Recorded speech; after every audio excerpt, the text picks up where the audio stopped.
Okay, Diane, we're in your car. Here's the problem we got. Obviously, the ABS light, which you can barely see, but that's the ABS light is on. We knew that the right front wheel speed sensor was bad. The issue we have is in the time since last time, the driver's side wheel speed sensor, rear sensor has gone bad.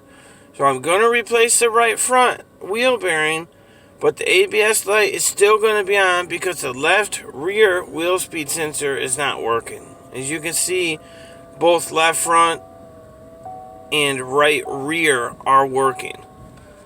So just wanted to give you a heads up. Thanks.